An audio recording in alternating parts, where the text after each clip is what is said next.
Bienvenue à cette troisième capsule historique relatant une des facettes de l'histoire de Cowansville. Mon nom est Michel Racicot de la Société d'histoire de Cowansville. J'aimerais d'abord préciser que je ne suis pas un historien de formation, mais plutôt un banquier à la retraite qui s'intéresse depuis plusieurs années à l'histoire de Cowansville, ma ville natale. Pendant que Jacob Reiter était à fonder le village de Nelsonville, une autre famille loyaliste, celle de John Church, était en train de s'établir à environ 4 km à l'est et fonder le village de Churchville, sur les rives de la rivière Yamaska. John Church est né en 1757 dans la vallée de la rivière Hudson, province de New York. Au début de la Révolution américaine, il quitte son village et se sauve au Canada où il rejoint un régiment composé de loyalistes. En 1784, comme plusieurs autres loyalistes, il s'installe près de la baie Missisquoi. En 1799, John Church, avec son épouse et leurs 5 enfants, viennent s'établir dans le canton de Donham, sur un très grand terrain où il construit, sur une colline, une maison qui sert aussi de magasin général. En 1819, avec l'aide de son fils aîné, il construit une grande bâtisse en briques de 2 étages, l'une des premières constructions du genre dans le canton de Donham. Cette nouvelle bâtisse servira aussi d'auberge et sera connue plus tard sous le nom de Old Church Tavern.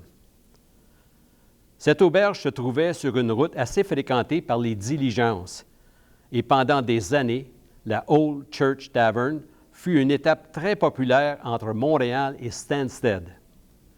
Plusieurs voyageurs y logeaient. Un des plus illustres voyageurs fut Lord Aylmer, gouverneur du Bas-Canada, qui dormit dans cette auberge en 1834. Il arrivait de Frelighsburg, où il avait participé à une foire, et il était en route vers Sherbrooke. Même s'il devient un homme d'affaires assez prospère, Church sait à peine lire et écrire. En fait, il peut à peine signer son nom. Aussi, ses livres de contes sont remplis de pictogrammes, ce qui parfois pouvait porter à confusion. Un jour, un fermier se présente au magasin pour régler ses comptes. Après vérification, Church lui dit qu'il doit l'achat d'une meule de fromage. « Impossible, répond le fermier. Je n'achète jamais de fromage car je suis un producteur de fromage. » Alors Church n'y comprend rien. En se grattant la tête, il vérifie une nouvelle fois le livre de comptes. Il voit bien un cercle, soit le pictogramme signifiant une meule de fromage. Soudainement, le fermier se souvient d'avoir acheté une meule à aiguiser. Et Church de lui répondre « Je comprends maintenant ce qui est arrivé. J'ai oublié d'ajouter un petit cercle à l'intérieur du grand cercle pour indiquer que c'était une meule à aiguiser et non une meule de fromage. » À une autre occasion, Church est à Montréal, chez un grossiste, auprès duquel il désire obtenir du crédit. Le grossiste lui demande quel est le pourcentage de profit qu'elle obtient sur la vente de marchandises. 4 lui répond Church. Le grossiste lui répond aussitôt que c'est impossible d'être rentable avec un tel pourcentage. Et Church de lui répond « Ah, je ne connais rien à propos de pourcentage. Tout ce que je sais, c'est que je vends la marchandise 4 fois le prix que j'ai payé. » Church obtient aussitôt le crédit demandé. En 1835, il vend son auberge et son magasin général.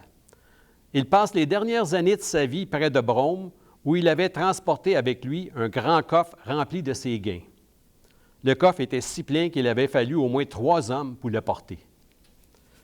Mais pigeant régulièrement dedans, le coffre devient si léger que le vieil homme peut bientôt le soulever tout seul, ce qui lui faisait dire qu'il devenait de plus en plus fort, car auparavant, ça prenait au moins 3 hommes pour soulever le coffre, et maintenant, il pouvait le faire tout seul. John Church est décédé en 1839 à l'âge de 82 ans.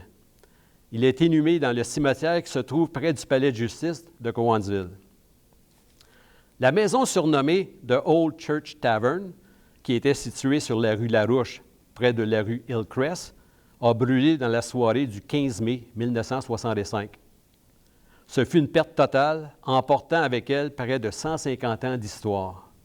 Elle était alors la propriété de la famille Larouche. Le nom de Churchville disparaît en 1854 pour devenir le village de Sweetsburg jusqu'à son annexion à Cowansville en 1964.